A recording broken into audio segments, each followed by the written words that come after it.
కొంతమంది ఏంటి అంటే సార్ సర్వే నెంబర్స్ కూడా రాంగ్గా చూపిస్తూ ఉంటారు. సో అలాంటి తీసుకున్నప్పుడు మనం లీగల్గా ఎలాంటి ఇష్యూస్ ఫేస్ చేస్తాం సార్? ఎప్పుడైనా కానీ ప్రాపర్టీ కొనేటప్పుడు ఫస్ట్ ఇంపార్టెంట్ ఏంటంటే లొకేషన్ బాగుండాలని చెప్తాను నేను. తర్వాత లొకేషన్ బాగున్న తర్వాత ల్యాండ్ కూడా మంచిగా ఉండాలి. ల్యాండ్ మంచిగా ఉన్న సెన్స్ అక్కడ బౌండరీస్ అనేది క్లియర్గా ఉండాలి. Position okay. ఇప్పుడు చాలా మంది ఇది కూడా ఒక ఫేసింగ్ ఏముంటుంది అంటే ల్యాండ్ ఇక్కడ ఉంటుంది, ఏ అనే ప్లేస్లో ల్యాండ్ ఉంటుంది, బి అనే ప్లేస్లో సర్వే నెంబర్ ఉంటుంది. ఇప్పటికీ కూడా చాలా మంది రైతుల దగ్గర పాస్బుక్లో ఉన్న ల్యాండ్ వేరే ఉంటుంది, రియాలిటీలో ఉన్న ల్యాండ్ వేరే ఉంటుంది. వాళ్ళ ల్యాండ్ ఉంటుంది కానీ ఎక్కడ అనేది ఇప్పటికి కూడా చాలా మందికి తెలియదు. అవును సార్. సో అలాంటి వాళ్ళకి మేము ఇచ్చే సజెషన్ ఏంటంటే ఇప్పటికైనా సరే మీరు ఏం చేయాలంటే మీ దగ్గర ఉన్న డాటా తీసుకెళ్ళి కంపల్సరీ మీ ల్యాండ్ ఎక్కడుందో ఎక్కడొస్తుందో తీసుకోవాలి.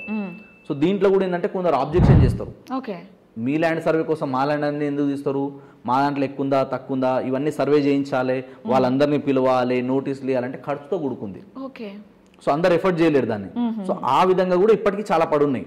సో అందుకనే గవర్నమెంట్ కూడా ఇప్పుడు ఏమన్నారు, నెక్స్ట్ మేము మొత్తం డ్రోన్ సర్వేలు చేస్తాము, మొత్తం డిజిటల్ చేస్తాము, మొత్తం సర్వేలు చేయించినాక మీకు ఒక భూదార్ కార్డు ఇస్తామన్నారు.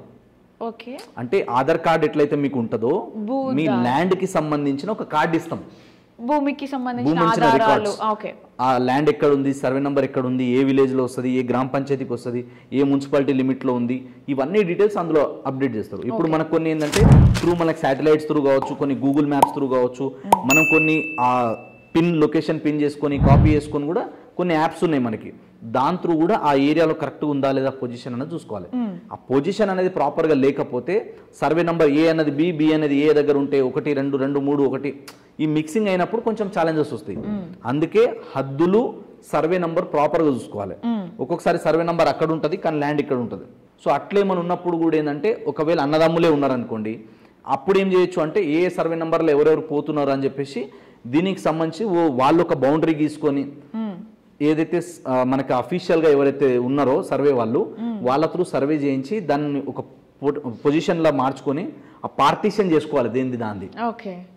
ఏలో అన్న ఉంటాడు, బిలో తమ్ముడు ఉంటాడు, సిలో ఇంకో అక్క ఉంటుంది. అట్లా వీళ్ళకి సంబంధించిన మొత్తం అఫీషియల్గా అప్డేట్ చేసుకోవాలి. లేదు అంటే పేరు ఏ దాంట్లో అక్కది ఉంది, బి దాంట్లో తమ్ముడు ఉంది అన్నప్పుడు ఎవరికి వాళ్ళు సపరేట్గా ఒకసారి రిజిస్ట్రేషన్ చేసుకోవాలి. ఖర్చు అవుతుంది. బట్ ఇలా కొన్ని లీగల్గా గ్రామంలో దగ్గరలో ఉన్న వాళ్ళు పెద్దవాళ్ళ సజెషన్లు తీసుకొని లేదా సబ్ రిజిస్టర్ ఆఫీస్ దగ్గర వెళ్ళి మనం డీటెయిల్స్ అన్ని తీసుకొని చేంజెస్ అనేది చేసుకోవాలి. ఈ ప్రాబ్లమ్స్ ఇవి చేంజెస్ చేసుకోకపోతే రానున్న ఫ్యూచర్లో ఇంకొంచెం ఇబ్బంది అయ్యే ఛాన్సెస్ ఉంటుంది. ఇబ్బంది ఇన్ ద సెన్స్ ఇప్పుడు మనం ఉన్నాము, మనమే చేసుకొని ఉంటున్నాం కాబట్టి ఇబ్బంది ఏమి ఉండదు. కానీ రేపటి రోజు సేల్ చేసినప్పుడు దాన్ని ఇంకైనా డెవలప్మెంట్కి వెళ్ళినప్పుడు ఛాలెంజెస్ రావద్దంటే ఇలాంటివి ఏమైనా ఉంటే జాగ్రత్తలు తీసుకోవాలి. గతంలో లేకుండే ఇది ఎప్పుడైతే డిజిటల్ పోర్టల్ వచ్చిందో అప్పుడు స్టార్ట్ అయినాయి, చేంజెస్ వచ్చినాయి. బట్ స్టిల్ ఇంకా ఎగ్జిస్టింగ్ ఉన్నాయి. సో అట్లాంటి వాటిని కూడా కొంచెం జాగ్రత్త తీసుకుంటే బెటర్.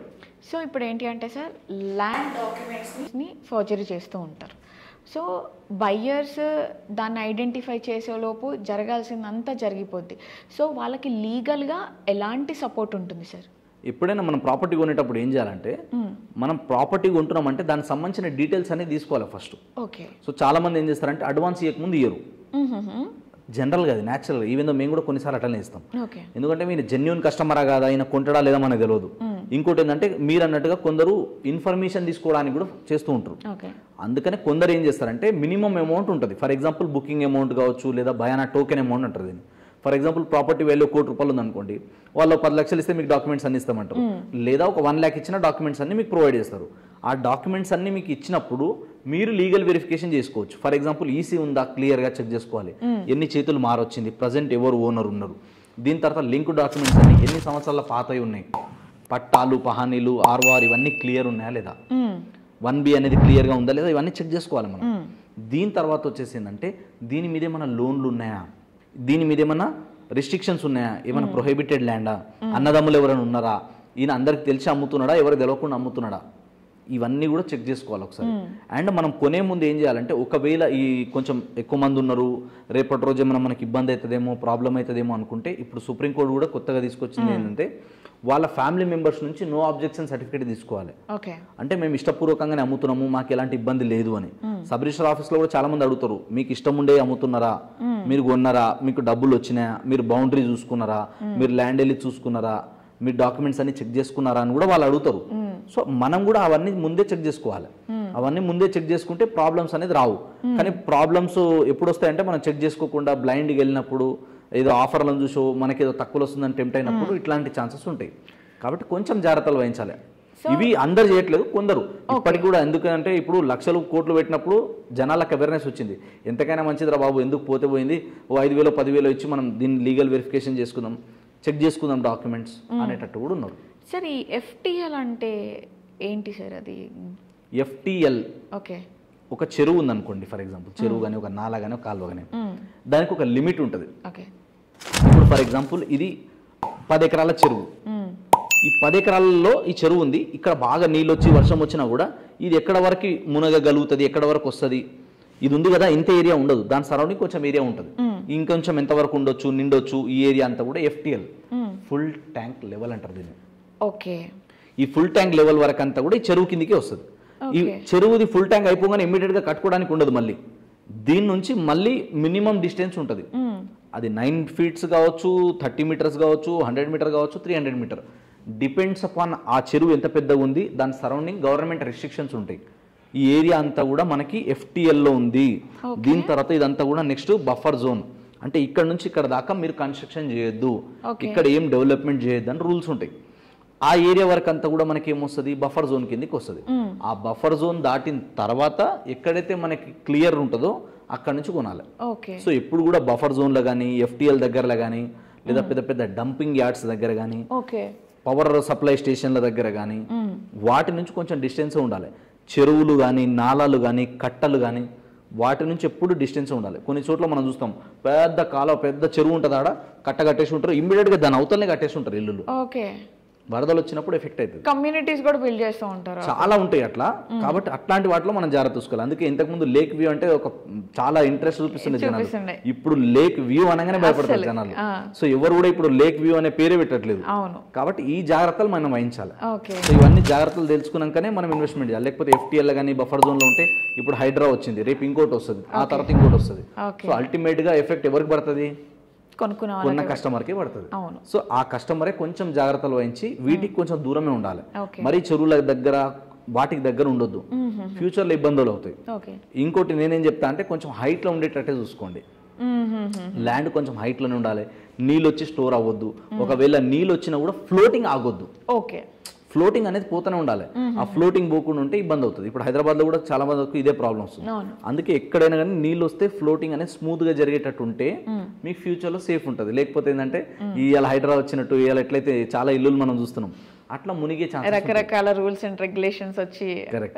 సో ఇప్పుడు ఏంటి అంటే సార్, మీరు అన్నట్టు ఈ జోన్ కింద తీసుకోవడం అనేది కరెక్ట్ కాదు అన్నట్టు.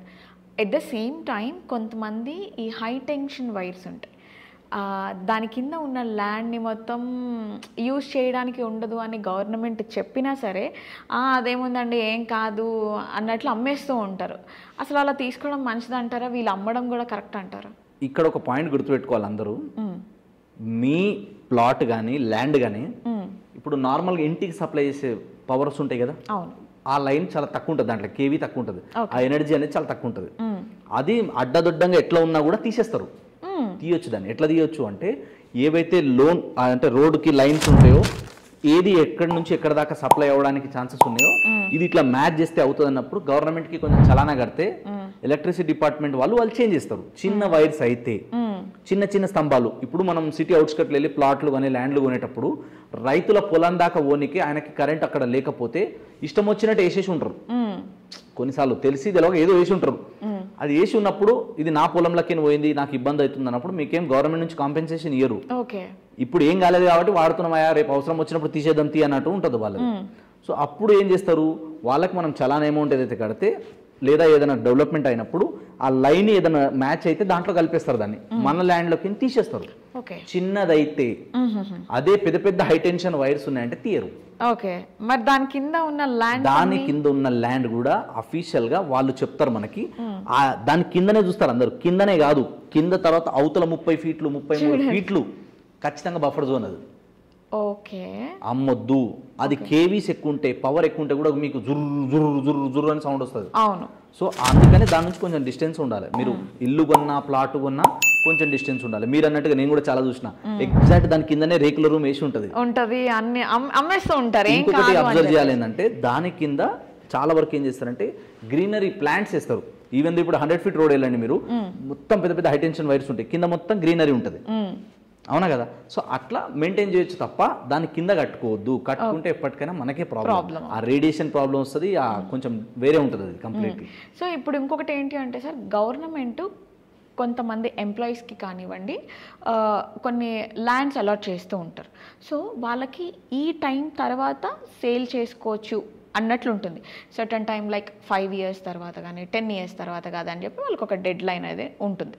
సో ఎంప్లాయీస్ ఏం చేస్తారంటే కొన్నిసార్లు వేరే వాళ్ళకి అమ్మడం జరుగుతూ ఉంటుంది. కానీ అవి మనం ఎలా కనిపెట్టాలి, అసలు ఆ ల్యాండ్స్ అమ్మొచ్చా లేదా, పర్టికులర్గా 10 years తర్వాత 5 years తర్వాతనే అమ్మాలా? అంటే దీంట్లో కూడా ఎలా ఉంటుంది అంటే, ఇప్పుడు గవర్నమెంట్ కొందరు సోల్జర్స్కి ఇస్తుంది ల్యాండ్, గవర్నమెంట్ కొందరికి ఏమి ఇస్తుంది అంటే ఎవరైతే చేసుకోవడానికి లేదో పేద రైతులకి కొంచెం ల్యాండ్ ఇస్తుంది. ఆ ల్యాండ్ ఎలా వస్తుంది అంటే గవర్నమెంట్ ఇచ్చిన తర్వాత తరతరాలుగా దాన్ని వాడొచ్చు, మనం తరతరాలుగా ఎంజాయ్ చేయొచ్చు, దాన్ని మనం పంట పండించుకొని మనం తినొచ్చు, బతకొచ్చు. కానీ ఆ ల్యాండ్ అఫీషియల్గా వేరే వాళ్ళకి అమ్మడానికి ఉండదు. కొందరు ఏం చెప్తారంటే కొన్నిటికి కొన్ని రిస్ట్రిక్షన్స్ ఉంటాయి, కొన్నిటికి కొంచెం టైం పీరియడ్ ఉంటుంది, ఈ టైం పీరియడ్ వరకు మీరు అమ్మొద్దు, ఆ టైం తర్వాత మీరు అమ్ముకోవాలని చెప్పి కొంచెం రిస్ట్రిక్షన్స్ ఉంటాయి. అలా రిస్ట్రిక్షన్స్ అయిపోయిన తర్వాత, టైం పీరియడ్ అయిపోయిన తర్వాత మనం కొనొచ్చు, కానీ దానికి ముందే కొనుక్కోదు. ఇంకొక విషయం ఏంటంటే, ఏదైతే ల్యాండ్ గవర్నమెంట్ నుంచి ఇచ్చినారో కొందరు ఏం చేస్తారంటే అవసరాలకి తక్కువలో అమ్మేస్తారు అది. ఓకే. సో అది రిజిస్ట్రేషన్ అయినా కూడా ఫ్యూచర్లో ప్రాబ్లం అవ్వడానికి ఛాన్స్ ఉంటుంది. కాబట్టి ఎప్పుడైనా కానీ గవర్నమెంట్ ల్యాండ్ కానీ, అసైన్డ్ ల్యాండ్ అంటారు దీన్ని, ఇవి కానీ ఇలాంటివి కొంచెం చూసుకోవాలి. సాదా బైనామా ల్యాండ్స్ కొన్ని ఉంటాయి, ఇలాంటివి కొన్ని చూసుకోవాలి. దీంట్లో వచ్చేసి మళ్ళీ లావణి పట్టా అని ఇంకోటి ఉంటుంది. సో వీటిలో ఏంటంటే కొన్ని ఛాలెంజెస్ వస్తాయి, కొన్ని ప్రాబ్లమ్స్ వస్తాయి. సో దీన్ని కూడా మనం ఫైండ్ అవుట్ చేయాలి, దీన్ని కూడా ప్రాబ్లమ్ సాల్వ్ చేయాలని గవర్నమెంట్ చూస్తుంది, ప్రపోజల్ ఇచ్చింది, కానీ ఇంకా వర్క్ కంప్లీట్ అవ్వలేదు, it take some time. So ఇవన్నీ క్లియర్ కావాలి, ఇవన్నీ భూదార్ కార్డులు అన్నీ ఇష్యూ చేయాలి, అప్పుడు మాత్రమే అవుతుంది. దానికి ముందు కొనుక్కునేటప్పుడు మనం ఒకసారి ఆర్డీఓ దగ్గరికి వెళ్ళడం కానీ, సబ్ రిజిస్టర్ ఆఫీస్ దగ్గర వెళ్ళడం కానీ, ఎంఆర్ఓ దగ్గర వెళ్ళడం కానీ, ఇవన్నీ రెవెన్యూ దగ్గర నుంచి వీళ్ళ నుంచి మొత్తం క్లియరెన్స్ తీసుకున్న తర్వాత మాత్రమే ఫర్దర్గా ప్రొసీడ్ అవ్వాలి, లేకపోతే ప్రాబ్లం వస్తుంది. అండ్ ఇంకొకటి ఏంటంటే, కొందరు ఇప్పుడు చిన్నపిల్లలు ఉన్నారనుకోండి, ఫర్ ఎగ్జాంపుల్ కొందరు ఏం చేస్తారంటే మా పాప ఫ్యూచర్ కోసం అండి అంటారు. వాళ్ళు కొనేటప్పుడు అట్లా కూడా చేసుకుంటారు. కొందరు 18 సంవత్సరాల వరకు ఆ ల్యాండ్ అమ్మడానికి ఉండదు, 21 సంవత్సరాల వరకు ల్యాండ్ అమ్మడానికి ఉండదు, అట్లాంటివి కూడా కొన్ని ఉంటాయి. సో అప్పుడు కూడా కొంచెం చూసుకోవాలి. కొన్నిసార్లు ఏమవుతుంది, 18 సంవత్సరాల వరకు ఉన్నప్పటికీ ఒక్కొక్క ఆమె ఎడ్యుకేషన్ కోసం అమౌంట్ తక్కువ పడుతున్నప్పుడు ఆ రికార్డ్ని కొంచెం బ్రేక్ చేసి కూడా సేల్ చేయడానికి ఛాన్సెస్ ఉంటాయి.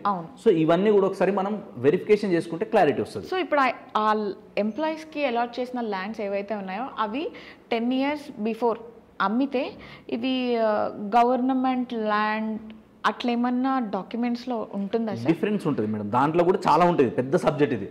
సో దీంట్లో ఏముంటుందంటే గవర్నమెంట్ ఎవరికి ఇచ్చింది, ఏ పర్పస్తో ఇచ్చింది, ఎందుకోసం ఇచ్చింది, ఇది ప్లాట్ అయితే ఒకలాగా ఉంటుంది, ఇల్లు అయితే ఒకలాగా ఉంటుంది.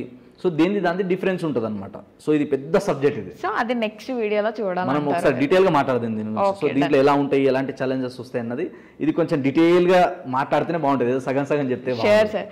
సో మన కస్టమర్స్ మీ వరకు రీచ్ అవ్వాలంటే what's the process? Just 1 call అంతే. మీకు నాకు మధ్య డిస్టెన్స్ 1 call మాత్రమే. స్క్రీన్ పైన కనిపిస్తున్న నంబర్ కాల్ చేస్తే నేను ఎప్పుడు కూడా ఏంటంటే ఫిల్టర్ లేకుండా మాట్లాడతా. మార్కెట్లో జరిగేది, నేను చూసేది, నేను అనుభవించింది, నాకు జరిగిన ఆ ఎక్స్పీరియన్స్ మాత్రమే షేర్ చేస్తా. సో రైట్ ప్రాపర్టీస్ కొనాలి, రైట్ ప్లేస్లో కొనాలి, పీస్ ఉండాలి, ప్రాఫిట్ ఉండాలి అనుకుంటే మాత్రం నేను హెల్ప్ చేయగలుగుతా. సో ఇప్పటి వరకు నేను యూట్యూబ్లో ఇన్ని 100 వీడియోలు చేయడం కావచ్చు, నేను నా టీమ్ కలిపి కొన్ని 100 ప్రాపర్టీస్ అమ్మిన ఎక్స్పీరియన్స్తో మాకున్న నాలెడ్జ్తో మాత్రమే గైడ్ చేస్తాం. అది ప్లస్ అయింది, బాగుంది అనుకుంటే ఇంప్లిమెంట్ చేయండి, లేదా మీరు మాకు ఏదైనా సజెషన్ ఇవ్వాలనుకున్నా we take that suggestion and improve our self to serve more people. So guys, మీకు ఏ డౌట్స్ ఉన్నా సరే సార్ వరకు రీచ్ అవ్వాలి అని అంటే కింద స్క్రీన్ మీద కనిపిస్తున్న నెంబర్కి కాల్ చేసి మీకు ఉన్న చిన్న చిన్న డౌట్స్ని క్లారిఫై చేసుకోవచ్చు. సో అంతవరకు వెయిట్ చేస్తూ ఉండండి. సార్ నెక్స్ట్ వీడియోలో చాలా ఇంట్రెస్టింగ్ టాపిక్ ఏదో మనతో చెప్పడానికి రెడీగా ఉన్నారు.